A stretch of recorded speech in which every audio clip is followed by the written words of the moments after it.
네, 이제 근로계약의 체결 부분 봤고요. 근로기준법에서 이제 본격적으로 근로관계가 전개되는 모습이에요. 우리가 알고 있는 모양들, 이제 임금 받고 근로 제공하고 근로시간, 그다음에 휴일, 휴게, 휴가 이런 내용들이 나올 거예요. 보도록 하겠습니다.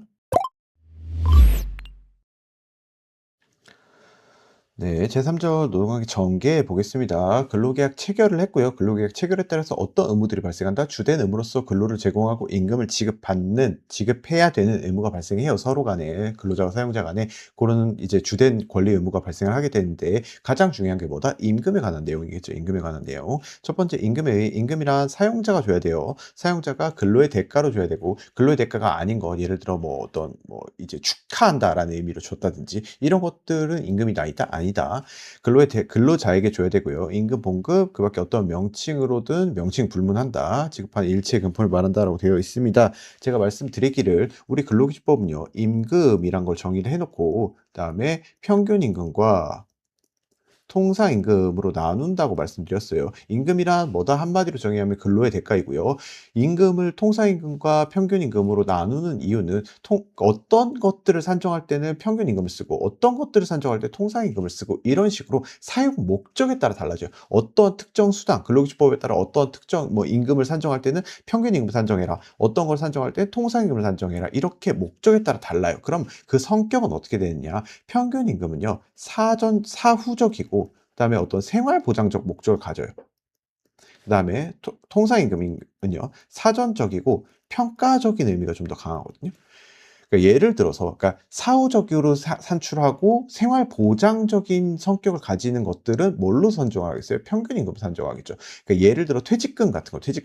퇴직금의 주요 목적이 뭐예요? 퇴직 이후에 근로자의 안정적인 생활을 보장한다라는 차원에서 이 생활 보장적 의미가 강하죠. 그럼 퇴직금은 뭘로 산정한다? 평균 임금을 산출하겠죠. 그렇죠? 다만 어떤 근로의 질을 어떤 평가하는 차원의 것들. 예를 들어 뭐 연장 근로수당이라든지 뭐 야간 근로수당, 휴일 근로수당 같이 어떤 근로자의 근로의 질이나 근로의 양에 대한 어떤 평가와 관련된 것들은 뭐다? 통상임금을 사용하겠죠. 이렇게 사용 목적에 따라 다르다. 첫 번째 그래서 평균임금이 나오는데 평균임금은 주의하라고 말씀드렸어요. 평균임금은 이를 산정할 사유가 발생한 날 이전 3개월 동안에 그 근로자에게 지급된 임금 총액을 그 기간 총일수로 나눈 금액을 말한다. 평균임금을 뭐로 바꾼다? 통상임금으로 바꾸는 경우가 많다고요. 그렇죠? 예를 들어 300만 원씩 3개월 동안 지급받았어요. 그러면 어때요? 분자는 합친 거 3개월 동안에 지급받은 뭐예요? 3개월 동안에 그 근로자에게 지급된 임금 총액이니까 얼마예요? 900만 원이겠죠. 900만 원. 그다음에 총 일수 그 기간 3개월의 총 일수는요. 89일이 될 수도 있고요. 92일 정도 나올 수도 있어요. 요렇게 나눠서 산출하는 게 뭐다? 평균 임금이다. 이 평균 임금은 그러면 뭐예요? 3개월 동안에 지급받은 총 금액을 그다음에 총 일수로 나눴으니까 이 평균 임금은 기본적으로 뭐를 단위로 산정이 돼요? 일일 단위로 산출이 되겠죠. 일일 단위 예를 들어 뭐 한 10만 원 정도 나왔다. 10만 원이 나왔다. 라고 가정을 하면 이 10만 원이 평균 임금이라고요. 그래서 우리 근로기준법에서 평균 임금 며칠분을 줘라 이런 식으로 얘기를 해요. 퇴직금 같은 경우에 계속 근로연수 1년마다 평균 임금 30일치 이런 식으로 얘기를 하거든요. 곱하기 30을 하면 뭐 퇴직금 1년치 이런 식으로 산출하는 개념이죠. 어쨌든 평균임금 금액이 통상임금보다 적으면 통상임금을 평균임금으로 한다라고 되어 있습니다. 평균임금이 일반적으로 사후적인 개념이니까 이것저것 받은 걸 다 합치거든요. 그러니까 뭐보다 높다? 통상임금보다 높아요. 통상임금은 사전적이고 평가적인 개념이니까 사전에 산출한 게 당연히 사후의 것보다 낮을 수밖에 없겠죠. 근데 예외적으로 평균임금 금액이 통상임금보다 적어지는 경우에는 통상임금이 평균임금 된다. 원래는 일반적으로 통상임금이 더 작아요. 그다음에 일용 근로자는 노동부 장관이 따로 정해 놓는다. 평균 임금은 아래 산정 기준이 된다라고 말씀드렸어요. 평균 임금은 뭐다? 이런 경우에 평균 임금을 써라라고 얘기를 하는 거예요. 근로기준법에서 연차수당, 휴업수당, 재보상금, 퇴직금, 제재로서의 감급액입니다. 평균 임금의 기본적 목적이 뭐다? 그러니까 근로자의 어떤 생활 보장적 측면이 있다고요. 그러니까 연차 유급 휴가 수당은 이 통상임금으로도 산출하니까 연차 유급 휴가 수당은 두고 휴업수당이나 재보상금, 퇴직금 같은 경우에 다 어떤 성격이에요? 근로자의 평상적인 생활을 보장하고자 하는 취지가 강하기 때문에 뭘 쓰는 거예요? 평균임금 쓰는 거라고요. 평균임금을. 그다음에 양가로 2번 평균임금 산정 방법이요. 평균임금 산정은 아래의 기간과 그 기간에 지급된 임금을 평균임금 산정에서 각각 제외한다라고 되어 있습니다. 예를 들어 이 평균임금 산정 기간 이전 3개월 동안 300을 받았는데 마지막 달에 뭐 예를 들어 어떤 특정한 사정이 있어서 100만 원만 받았어요. 이랬을 때 이렇게 되면 어떻게 돼요? 90일로 나누면 내가 원래 임금 300이었는데 100만 원만 받았으니까 임금이 원래 내가 지급받던 수준보다 낮죠? 그럼 평균임금 어떻게 산정이 돼요? 낮게 산정이 되잖아요. 이러면 근로자한테 굉장히 불리하죠. 근로자의 통상적인 평균적인 생활을 보장하고자 하는 평균임금의 취지와 매우 벗어나는 일이기 때문에 이런 거 빼란 얘기예요. 이런 거 빼라. 예를 들어 어떤 기간이냐? 임금이 좀 낮아지는 기간들이겠죠. 수습 사용 중인 기간, 귀책사를 휴업한 기간, 산전휴가 기간, 육아휴직 쟁의 기간, 그러니까 임금을 못 받는 기간들이에요. 임금을 정상적으로 지급받기 어려운 기간들인데 시험에 문제에 나오는 건요. 그다음 병역 의무로 시작하는 거 있죠. 병역 의무, 향토해비군 또는 민방위 의무 이행을 위하여 휴직하거나 근로하지 못하여 여기가 중요합니다. 임금을 받지 못한 기간이에요. 임금을 받지 못한 기간. 취지상 임금이 낮아지면 평균임금도 낮아지니까 그걸 방지하라는 차원인데 그러면 내가 예를 들어 병역 의무 이행을 위해서 갔는데 그 기간을 사용자가 유급으로 정상적으로 보장해 줬어요. 그럼 그 기간을 뺀다 안 뺀다? 안 빼는 거예요. 그렇죠? 임금을 받지 못했을 때만 빼는 거라고요. 이게 시험 문제 나와요. 유급으로 인정된 기간도 뺀다? 그건 아니라고요.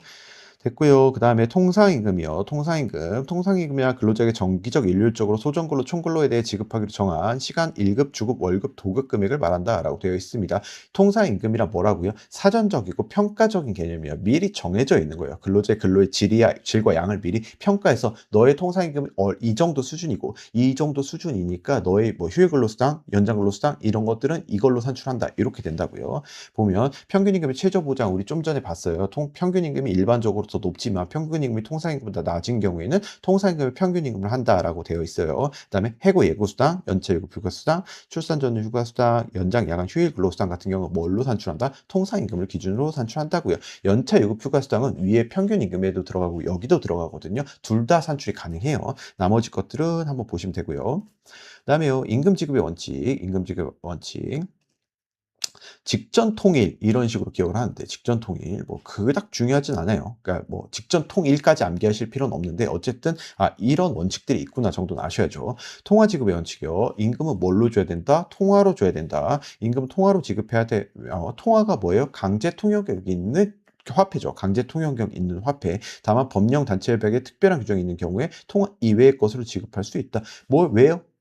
우리는 볼트나 너트나 이런 거 만드는 회사인데 볼트, 너트 같은 걸로 임금 줘도 돼요? 안 되잖아요. 현물급여를 금지하기 위함이에요. 현물급여를 금지하자. 환가 가능성이 낮잖아요. 그렇죠? 그러니까 안 된다. 다만 예외적으로 법령이나 단체협약에 특별한 규정이 있는 경우는 가능한데 원칙적으로는 통화로 줘라. 강제 통용력 있는 화폐로 줘라. 직접 줘라. 임금 근로자에게 직접 지급해야 된다. 제3자에게 주거나 채무자에게 주거나 이러면 안 된다는 거예요. 그렇죠? 근로자의 안정적인 생활을 보장하고자 하는 취지니까요. 전액지급의 원칙, 임금은 전액 다 줘라. 다만 법령이나 단체협약에 특별한 규정이 있는 경우 임금의 일부로 공제할 수 있다. 너 이번 달 급여 300인데 나한테 손해배상으로 500만 원 줄 거 있으니까 너 이번 달에 임금 한 푼도 없다? 이거 된다 안 된다? 안 된다는 거죠. 왜? 임금은 전액 다 줘야 되니까. 이 내용들이 뭐예요? 근로자의 안정적인 생활을 보장하고자 하는 취지에서 임금 지급의 원칙들을 마련하고 있는 거예요. 정기일 지급의 원칙. 임금은 당연히 근로자의 안정적인 생활을 보장받아야 되니까 매월 1회 이상, 6개월에 한 번 주고 이러면 굉장히 근로자의 생활이 불안정해질 수밖에 없겠죠. 그러니까 매월 1회 이상 일정한 날짜를 정해서 줘야 된다. 다만 임시로 지급하는 건 그렇지 않다. 됐고요. 그다음에 비상시 지급이요. 비상시 지급. 비상한 경우에 내가 이미 제공한 것에 대한 근로의 대가인 임금을 미리 좀 받아서 쓸 수 있는 거예요. 정기일 지급 일 전이라도 당연한 거죠. 근데 중요한 건 시험과 관련해서 중요한 건 내가 이미 제공한 근로에 대한 것만 받을 수 있는 거지 앞으로 제공할 것에 대해서도 미리 땡겨 받는 건 아니에요. 여기 보시면 이미 제공한 근로라고 되어 있죠. 이미 제공한 근로, 이미 제공한 것에 대해서만 미리 받을 수 있다. 그 밖에 대통령령으로 정하는 경우란 근로자나 그의 수입으로 생계를 유지하는 자가 비상한 경우가 뭐냐? 출산, 질병, 재해, 혼인, 사망, 그 다음에 여기가 시험에 나오는데 부득이한 사유로 일주일 이상 귀향하게 되는 경우예요. 3일이라고 나오는 경우가 많은데 그거 아니에요. 그 다음에요. 휴업수당. 사용자는 귀책사유로 휴업하는 경우 사용자는 휴업기간 동안 그 근로자에게 평균 임금의 100분의 70 동그라미 60으로 바꾸는 경우가 있어요. 그거 아니에요. 다만 평균 임금의 100분의 70에 해당하는 금액이 통상임금 초과하는 경우에 통상임금을 줄 수 있다. 다만 위 규정에도 불구하고 부득이한 사유로 사업 개수이 불가능하여 노동요인 승인을 받은 경우에 위 기준에 미치지 못한 휴업수당을 줄 수도 있다. 휴업수당이 뭐예요? 휴업수당? 가장 흔하게 많이 발생하는 게 알바생들 꺾기라는 개념, 꺾기. 뭐 우린 내가 하루에 8 시간 근무하기로 했어요. 근데 오늘 보니까 사람이 없네. 사람이 없어. 그래서 "야 너 4 시간만 하고 집에 가라." 이렇게 얘기한 거예요. "너 4 시간만 하고 집에 가라." 이렇게 얘기한 거예요. 다만 뭐다? 4 시간치 임금은 없다. 사장님이 이렇게 얘기한다는 거죠. 그러면 이 4 시간 근무한 거 당연히 뭐예요? 정상적으로 근로했으니까 100%다 받아야 되는 건데 이 4 시간에 대해서 "없다." 이렇게 얘기할 수 있냐는 거죠. 그렇지 않다는 거죠. 얼마 줘야 된다? 휴업상 100분의 70 이상 줘야 된다. 사용자의 귀책 사유를 휴업하는 거니까 이거. 이렇게 전체 뭐 전일 뭐 하루 전체에 대한 것뿐만 아니라 하루 중 일부에 대한 것도 휴업이라고 치는 거예요. 알바생들 꺾기라고 많이 해요. 꺾기. 됐고요. 임금 채권의 시효 이것도 시험에 가끔 나옵니다. 3 년이에요, 3 년. 우리 근로기준법이나 이런 노동법상 어떤 시효의 문제들은요. 거의 대부분 다 3 년입니다. 거의 대부분 다 3 년. 됐고요. 그다음 중요한 거 근로관계가 전개되는 모습 중에서 이제 장시간의 근로라든지 이런 것들에 대한 보호도 해 줘야 되니까 근로관계 전개 중에서 그다음 중요한 건 뭐다? 근로시간에 대한 보호죠. 근로시간에 대한 보호. 첫 번째 법정 근로시간 840이에요. 840. 일반 근로자는요. 1일 8 시간, 1주 40 시간이 기본 근로시간이에요. 기본 근로시간. 보시면 휴게 시간 제외하고 1주 40 시간, 1일 8 시간 초과할 수 없고 연소자 735 735고요. 그다음에 근로시간을 산정함에 있어서 작업을 위하여 근로자가 사용자의 지휘 감독 아래에 있는 대기 시간은 근로시간으로 본다. 당연한 건데 내가 밥 먹으러 들어갔어요. 밥 먹으러 들어갔는데 식당 아주머니들이 식당에 앉아 계시다가 내가 들어오니까 "어서 오세요."라면서 일어나서 인사를 하면서 이제 막 밑반찬 같은 거 갖다 주셨어요. 이 식당 아주머니들이 앉아 계신 그 시간은 휴게 시간이에요? 대기 시간이에요? 휴게 시간 아니죠. 쉬는 시간 아니고 손님이 오면 언제든지 일할 수 있는 상태에 놓여 있는 시간이니까 당연히 그거 근로시간으로 봐 줘야 될 거예요. 됐습니다. 그다음에요. 이번 근로시간이 유연이야 탄력적 근로시간제예요. 탄력적 근로시간제 좀 복잡한데요. 복잡한데 예를 들어 이런 거죠. 그러니까 탄력적 근로시간제랑 선택적 근로시간제가 나오는데 탄력적이랑 선택적이 나와요. 근데 둘 다 개념 자체는 굉장히 비슷하거든요. 결국에 내가 이번 주에 뭐 예를 들어 뭐 50 시간 근무하고 다음 주에 30 시간 근무했어요. 이랬을 때 아까 우리 법정 근로시간 뭐였죠? 법정 근로시간? 일반 성인 근로자 1주 40 시간이고 1주 40 시간 얘 넘었죠. 얘는 안 됐죠. 근데 그럼에도 불구하고 1주 40 시간을 도과한 얘 같은 경우에 10 시간 넘어갔기 때문에 10 시간의 연장 근로로 취급이 돼야 되거든요. 연장 근로여서 연장 근로 같은 경우에 가산 임금을 줘야 되고 통상 임금의 1.5 배를 지급해 줘야 돼요. 근데 잘 보면 이게 1 주차, 2 주차인데 이거 두 개 평균 내면 어때요? 어쨌든 한 주에 40 시간 근무한 거죠. 40 시간. 이랬을 때 이 연장 근로에 대한 선택을 연장 근로에 여기 10 시간 줘야 되는 이 연장 근로에 대한 것을 면제할 수 있는 것이 기본적 취지예요. 탄력적 근로시간제와 선택적 근로시간제의 기본적 취지인데 탄력적 근로시간제와 선택적 근로시간제의 근본적인 차이는요. 이름에서 있듯이 탄력적 근로시간제는 사용자에게 유리한 제도고요. 선택적 근로시간제는 근로자에게 훨씬 더 유리한 제도예요. 근로자가 근로시간 내가 이번 주에 50 시간 하고 다음 주에 30 시간 해야지 이 선택을 선택적 근로시간제 근로자가 선택하는 거고요. 이 탄력적 근로시간제는 어쨌든 사용자의 스케줄에 따라서 이 스케줄이 정해지는 거예요. 이번 주에 50 시간이다. 다음 주에 40 시간, 30 시간이다. 이런 식의 선택이 사용자에게 있냐, 근로자에 있냐에 따라서 탄력적 근로시간제와 선택적 근로시간제로 나누어지게 되는 거예요. 제도를 도입하는 방식 같은 것도 조금 다르긴 한데요. 그것까지 알 필요는 없어요. 그것까지는 알 필요 없고. 어쨌든 양가로 1번 탄력적 근로시간제는요. 기본적으로 이 2주 이내 탄력적 근로시간제와 그다음에 뭐 3 개월 초과 6 개월 이내에 단위 기간 평균하는 탄력적 근로시간제도 있다 정도만 기억을 하면 되고요. 중요한 건요. 탄력적 근로시간제는요. 탄력적 근로시간 그러니까 이 1 주, 2주 이 평균을 낼 거냐 아니면 더 장기간 뭐 3 개월에 걸친 평균을 낼 거냐 이 차이예요. 근데 그것까지 우리가 알 필요 없어요. 그 제도적인 구분까지 할 필요는 없는데 다만 탄력적 근로시간제는 누구한테 유리한 제도라고 했죠? 누구한테 유리한 제도라고 했죠? 사용자한테 유리한 제도라고요. 사용자한테 유리한 제도니까 좀 근로시간에 대해서 정말 신중하게 보호를 해 줘야 될 사람들이 있겠죠. 연소자라든지 임신 중인 여성 근로자라든지 이런 사람들은 정말로 근로시간에 대해서 보호가 필요한 사람들이잖아요. 이런 사람들의 경우에는 제외합니다. 이게 중요해요. 탄력적 근로시에는 15세 이상 18세 미만 근로자, 연소근로자죠. 연소근로자와 여기요. 여기. 그다음에 임신 중인 여성 근로자. 이 사람들의 경우에는 근로시간에 대해서 굉장히 특별한 보호를 요구받는 사람들이기 때문에 이 사람들에게 탄력적 근로시간제, 즉 사용자에게 유리한 탄력적 근로시간제 적용한다 안 한다? 안 한다. 그다음에 선택적 근로시간제 어떻게 한다고요? 선택적 근로시간제도 비슷한데요. 비슷한데 이건 누가 선택한다? 이번 주에 50시간 근무하고 다음 주에 30시간 근무해야지. 이 선택을 누가 할 수 있다고요? 근로자가 할 수 있다고요. 근로자가 할 수 있으니까 근로자에게 더 유리한 제도죠. 근데 문제가 있어요.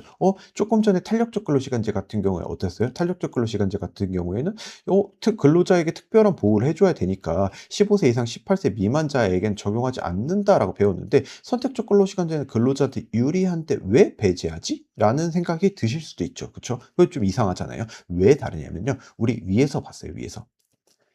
이 탄력적 근로시간제나 선택적 근로시간제 모두요. 일반적으로 일반 성인 근로자 이 840 1일 8시간 1주 40시간 근무하는 사람을 기준으로 설계가 된 제도거든요. 그러니까 연소 근로자는 뭐가 달라요?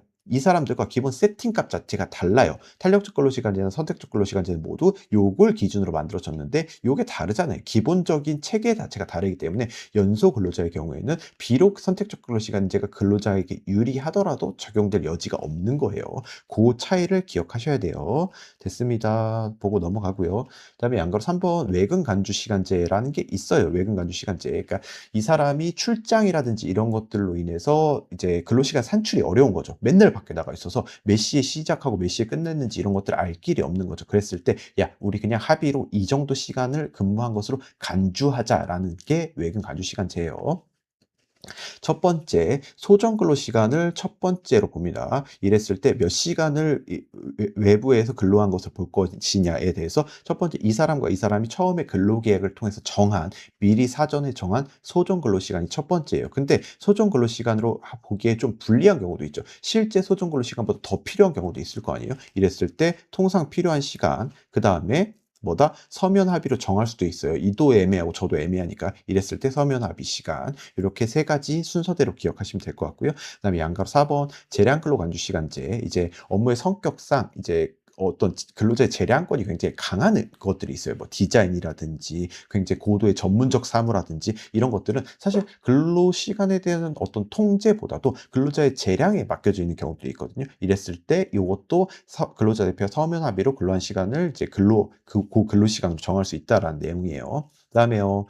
합의 연장이요. 우리 일반 성인 근로자 다시 한번 이 일반 성인 근로자 기본 근로시간 몇 시간? 1일 8시간, 1주 40시간. 그다음에 연소 근로자 몇 시간? 7시간 35시간이었죠. 딱 이것만 근로할 수 있냐? 그건 아니에요. 조금 더 넘어갈 수도 있죠. 넘어갈 수도 있는데 그때부터 뭘로 분류가 된다? 연장 근로로 분류가 된다고요. 연장 근로. 합의 연장이에요. 합의 연장. 첫 번째 일반 성인 근로자 1일 12시간 한도로 합의 연장이 가능합니다. 그다음에 마지막 연소자 보면 1일 1시간 그다음에 1주 5시간 한도로 연장 근로가 가능해요. 여기 이렇게 가능하고 그리고 좀 특이한 사람이 임신 중인 여성 근로자 같은 경우 연장 근로 아예 안 돼요. 아예 안 되고 그다음에 이제 출산 후 1년이 경과되지 아니한 여성 근로자 3부죠. 3부. 1일 2시간, 1주 6시간, 1년 150시간 한도로 안 됩니다. 까지밖에 안 돼요. 됐고요. 그다음에 양가로 2번 응급 연장이요. 응급 연장. 이건 합의 연장과는 좀 달라요. 합의 연장은 당사자 간의 합의로 연장 근로를 하는 거고요. 응급 연장 같은 경우에 어떻게 되는 거냐면 예를 들어서 나 이제 퇴근해야 되는데 갑자기 사업장에 불이 났어요. 이랬을 때 근로시간 나 다 썼는데 더 이상 근무할 수가 없어서 불 끄지 말고 그냥 퇴근해야겠다. 이거 돼야 안 돼요? 안 되잖아요. 그죠? 이런 경우에는 응급하게 연장을 할 수도 있다. 다만 사용자는 특별한 사정이 있으면 고용노동부 장관 인가와 근로자의 동의를 받아 합의 연장 한도를 초과하여 12시간도 초과해서 할 수 있대요. 특별한 사정이 있으면 정말 긴박한 사정이겠죠. 불이 났다든지. 근데 웃기잖아요. 불이 났는데 고용노동부 장관 인가를 받을 시간이 없잖아요. 인가 받고 오면 그냥 다 타 있죠. 이러면 어떻게 해요? 인가를 받을 시간이 없는 경우에 사후에 여기 지체 없이 고용노동부 장관의 인가를 받아야 되고요. 그다음에 인가가 부적당하다고 인정되는 경우에 적절한 조치를 취합니다. 여기까지만 보시면 돼요. 그다음에요. 양걸 3번 특례 연장이에요.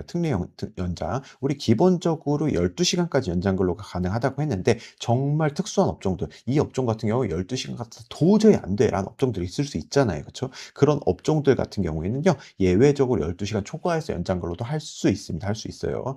육상 운송 및 파이프라인 운송업, 대부분 운송 사업이에요. 운송 사업이나 보건업이에요. 그쵸? 뭐 의사가 막 수술하다가 이게 야 씨 연장 근로 이게 더 이상 한도를 초과했는데 이러면서 그냥 갈 수 없잖아요. 그리고 운송도 뭐 하다가 뭐 이렇게 멈출 수가 없는 일들이니까 대부분 다 뭐다? 연장 근로 한도를 12시간 시간 넘어서 연장을 할 수 있다. 다만 시험 문제와 관련해서 중요한 건요. 여기요. 이게 시험에 나오겠죠. 육상 운송 및 파이프라인 운송업, 수상 운송업, 항공 운송업 이런 운송업이 플러스 여객 자구동차 운송 사업 같은 경우에 12시간 시간 초과할 수 있다 없다? 얘는 안 된다고요. 얘는 안 되는 거예요. 제외한다라고 되어 있잖아요. 이게 시험 문제 나오겠죠. 그쵸? 됐고요. 그다음에요. 야간 근로 이것도 시험에 나오는데 야간 근로가 뭐예요? 야간 근로? 야간 근로죠. 그쵸? 이게 밤에 하는 근로인데 이거요. 이게 시험에 나옵니다. 정말 별거 아닌데 오후 10시 부터 오전 6시 까지 사이의 근로요. 이게 어쨌든 간에 근로자의 바이오리듬을 많이 해칠 수가 있기 때문에 이런 것들을 야간 근로로 정해 놓고 특별한 보호를 하는 거죠. 그다음에 휴일 근로는 당연히 휴일에 하는 거, 휴일에 하는 거. 우리가 흔히 얘기하는 뭐 빨간 날이라고 하죠. 빨간 날. 그다음에 사용자는 18세 이상 여성을 야간 여긴 됐고요. 됐어요. 보지 마세요. 그다음에 사용자 임산부가 18세 미만자를 야간 및 휴일에 근로시키지 못한다. 다만 다음 어느 하나에 해당하는 경우에는 인가를 받은 경우에 그러하지 아니하다. 18세 미만자의 동의, 산후 1년이 지나지 아니한 여성의 동의, 임신 중인 여성의 경우에는 동의가 아니라 뭐라고 돼 있어요? 명시적 청구. 얘는 보셔야겠죠. 이런 경우에는 야간 휴일에 근로시킬 수 있다고요. 야간 휴일에 근로시킬 수 있다. 됐고요. 가산임금 줘야 된다. 연장, 야간, 휴일 모두 가산임금을 줘야 되는데 연장 근로에 대해서는 통상임금의 100분의 50을 가산해야 된다. 예를 들어 하루 일반 근로자 기준으로 내가 하루에 10시간 근무했다. 그러면 8시간은 기본 근무 시간이죠. 그다음에 2시간 연장한 거죠. 이 연장에 대해서 이 8시간 기본이니까 1배만 주는데 얘는 뭐 줘야 된다? 1.5배로 줘야 된다고요. 그다음에 휴일 근로나 야간 근로 마찬가지예요. 휴일 근로 같은 경우에는 8시간 이내인 경우에는 100분의 50 가산해야 되고요. 그다음에 8시간 초과한 휴일 근로 같은 경우에 통상임금의 100분의 100이에요. 그러니까 연장까지 같이 겹쳐 있으니까 그렇죠. 그다음에 야간 근로도 당연히 100분의 50 가산해서 줘야 되고요. 그다음에 근로자 대표 서면 합의에 따라서 연장 야간 휴일 근로에 대하여 임금을 지급하는 거에 가름하여 휴가를 줄 수 있다. 보상휴가제라고 하는데 보상휴가제. 근데 한 가지 참고 삼아 아셔야 될 게 보상휴가제 여기요. 요거 상식인데요. 예를 들어서 내가 8시간 근무하고 한 2시간 더 근무를 했어요. 그러면 2시간에 대해서 연장 근로를 한 거잖아요. 연장 근로를 했는데 이 연장 근로에 대해서 1.5배 돈으로 주는 대신에 뭐다? 0.5배 가산하니까 1.5배죠. 어쨌든 이것에 대해서 0.5배 가산해서 주는 대신에 뭘로 주겠다는 거예요? 휴가로 주겠다는 거예요. 휴가로. 2시간에 대한 휴가를 주면 될까요? 아니면 2시간에 대해서 1.5배 쳐서 줘야 될까요? 당연히 이 휴가로 줄 때도 2시간에 대해서 1.5배를 쳐서 주는 게 맞아요. 그쵸? 당연하죠. 돈도 1.5배로 주는데 시간으로 줄 때도 1.5배 받아야 되는 게 맞죠. 보상휴가제라고 합니다. 그다음에요. 이제 노동관계 전개로 넘어와서 휴식이에요. 휴식. 휴식엔 여러 가지가 있을 수 있는데 휴게도 있고 휴일도 있고 휴가도 있어요. 됐고 그다음에 휴게 보면 사용자의 근로시간이 4시간 이상인 경우에 30분 이상, 8시간인 경우에 1시간 이상의 휴게 시간을 근로시간 도중에 주어야 된다. 휴게 시간은 근로자가 자유롭게 이용할 수 있다. 중요한 건요. 중요한 거. 시험과 관련해서 중요한 거. 4시간인 경우에 30분 이상, 8시간 이상인 경우에 1시간 이상의 휴게 시간을 줘야 되는데 언제 줘야 된대요? 여기가 근로시간이라고 가정하면 이 사이에 줘야 된다는 얘기예요? 이전과 이후에 줄 수 있다는 얘기예요? 여기서 줘야 된다는 얘기죠. 여기서. 그죠? 도중에 줘야 된다. 이게 시험에 나오거든요. 도중에. 도중이 아니라 근로시간 이후에 줘야 된다. 뭐 이런 식의 나오면 그 틀린 거죠. 그쵸? 휴게 시간은 당연히 근로자가 자유롭게 이용할 수 있는 시간이고요. 그다음에요. 휴일 볼게요. 휴일. 휴일. 사용자는 근로자에게 일주 평균 1회 이상의 유급 휴일을 줘야 된다. 이게 바로 주휴일. 보통 일요일인데 반드시 일요일일 필요는 없어요. 일주일에 한 번 받을 수 있는 게 휴가가 있고요. 그 밑에 나와 있어요. 어쨌든 뭐 일요일부터 토요일까지 1 회를 말하고 일주 초과하는 기간의 평균에서 일주일에 아니에요. 그냥 일주일에 한 번 주라는 얘기예요. 일주일에 한 번 주휴일이라는 개념이 있고요. 휴일 이외에도 우리 빨간 날이라고 얘기하는 거죠. 빨간 날이 이제 휴일로 다 지정이 되어 있고 근로기준법상 그다음에 5 월 1일 근로자의 날 지금 표현으로 노동절이죠. 노동절. 노동절도 근로자의 휴일이죠. 휴일. 이런 날 근무하면 어떻게 된다? 가산수당 줘야 된다고요. 가산수당. 됐고요. 연차 유급휴가 이번엔 다르죠. 휴일과 휴가의 차이는 뭐예요? 휴일과 휴가는 다른 거죠. 분명히 다른 거예요. 뭐가 달라요? 뭐가 다르죠? 휴일은요, 처음부터 근로 제공할 의무가 없었던 날이고요. 애초에 근로 제공하러 가는 날이 아닌 날이에요. 다만 휴가는 뭐예요? 있었는데 없은 날이죠. 근로를 원래는 제공해야 되는데 나의 휴가 사용에 의해서 근로 제공 의무를 면제받은 날이에요. 이런 차이가 있어요. 보면 양가로 1번 연차 유급휴가 사용자는 1년간 80% 이상 출근한 근로자에게 15일의 유급휴가를 줘야 된다. 어떻게 된다고요? 여기가 1월 1일이에요. 12월 31일이 됐는데 여기서 80% 이상 소정근로일을 출근했다. 그럼 여기서 몇 개를 주래요? 15일. 그럼 난 여기서 받은 15일을 가지고 내년 12월 31일까지 연차 유급휴가를 사용할 수 있겠죠. 적절하게 이렇게 15일을 가지고요. 그러면 1년이 안 됐을 때 요 기간 1년이 안 된 시점에서 휴가가 없냐? 그건 아니죠. 그건 아니고요. 그다음에 그 밑에 보면 사용자는 계속하여 근로한 기간이 1년 미만인 근로자, 1년간 80% 미만으로 출근한 근로자에 대해서 1개월 개근하면 1일씩 줘야 된대요. 즉 여기서 1개월 개근하면 한 개씩 부여받아서 최대 11개까지 부여받고 이 시점이 돼서 여기서 다시 15일을 부여받는 개념이죠. 그죠? 이런 개념이고요. 그다음에 가산될 수 있다. 그러니까 이제 15일을 휴가 원래는 15일이죠. 원래는 15일인데 여기서 내가 그러니까 2021년 1월 1일에 입사해서 여기 2022년이 됐고요. 2023년이 됐어요. 그러면 1 년, 2 년, 3 년째가 되는 2024년이죠. 이렇게 3 년째가 된 여기서는요. 몇 개가 발생한다는 거예요. 여기서는 15 개가 아니라 최초 1 년을 초과하는 매 2 년에 대하여 1 개를 더 준대요. 그러면 몇 개예요? 16이죠. 16. 16이고요. 그다음에 또 2 년이 지나면 17, 또 2 년이 지나면 18 이런 식으로 거기 한번 읽어보면 사용자는 3년 이상 계속 근로한 근로자에게는 15일의 휴가에 최초 1년을 초과하는 이 말이 좀 어려워요. 그러니까 최초 1년은 빼고 매 2년마다 하나씩 가산해서 줘라. 그러니까 3년이 되면 처음으로 16개가 되기 시작하는 거죠. 됐습니다. 그다음에 사용자는 휴가를 근로자가 청구한 시기에 줘야 되고 그 기간에 대하여 취업규칙에서 정하는 통상임금 또는 평균임금을 줘야 된다. 여기 이런 식으로 되어 있으니까 우리 이전에 임금 파트에서 봤죠. 연차 유급휴가 수당 같은 경우에 통상임금 또는 평균임금으로도 산출이 가능하죠. 둘 다 산출이 가능하다. 그다음에 시기 변경할 수 있다. 양가로 2번 연차유급휴가는 1년간 행사하지 않으면 없어집니다. 없어지지만 다만 뭐는 남아요? 그럼 내가 없어지진 않았지만 돈으로 받을 수 있는 권리는 남죠. 그래서 뭐 이제 제3의 월급 이런 식으로 얘기를 많이 하잖아요. 됐습니다. 그다음에 뭐 이 연차 유급 휴가에 대해서 뭐 사용 촉진을 해서 뭐 그 보상의 의무를 없앤다 뭐 이런 것도 있는데 굳이 우리는 그것까지 알 필요는 없고요. 그다음에 네 번째 적용 제외예요. 적용 제외. 지금까지 우리는 근로시간, 휴게, 휴일 이런 것들을 봤는데 이런 것들이 적용되는 게 적합하지 않아서 근로시간, 휴게, 휴일을 적용하지 않는 사람들이 있어요. 않는 사람들. 누구냐? 이제 뭐 근무 시간이 이제 일반적인 근로의 강도를 가지지 않는다거나 아니면 뭐 아주 뭐 이제 계절적인 업무의 성격이 강한 것들 이런 것들은 빠지거든요. 이런 것들에 대해서는 근로시간, 휴게, 휴일을 적용하지 않습니다. 첫 번째 이제 뭐 농림수산업 종사자들 첫 번째, 두 번째 이 사람들 농림수산업 종사자들이고요. 그다음에 중요한 게 우리 시험과 관련해서 여기에요. 감당 근로자라고 하죠. 감당 근로자. 감시적 근로자 뭐예요? 주된 업무가 감시 업무인 사람들이에요. 감시 업무인. 단속적 근로자는 뭐예요? 내가 일을 연속적으로 하는 게 아니라 끊어서 하는 사람들, 단속적인 사람들. 감시적 업무의 대표 주자가 경비원 분들이시죠. 경비원들. 그냥 감시 위주로 하시는 분들이고요. 그다음에 단속적 업무 같은 경우에 뭐 예를 들어 보일러 수리공. 보일러 수리공 맨날 일하는 게 아니잖아요. 그러니까 뭐 있다가 보일러가 고장 났을 때 일하고 이런 단속적으로 일이 이루어진 사람들인데 어쨌든 이런 사람들을 근로시간 휴일에서 바로 뺄 수 있는 게 아니고 뭐 해야 돼요? 이거 시험 관련해서 중요합니다. 고용노동부 장관의 승인까지 얻어야 뺄 수 있어요. 얻어야 뺄 수 있다. 요거 기억하시고요. 그다음에 사업의 종류와 관계없이 관리 감독 업무, 기밀 취급 업무 종사자 이 사람들 같은 경우에는 사용자와 일체적 지위에 있다 이런 이유로 뺀다고 하네요. 어쨌든 중요한 건 세 번째 게 중요합니다.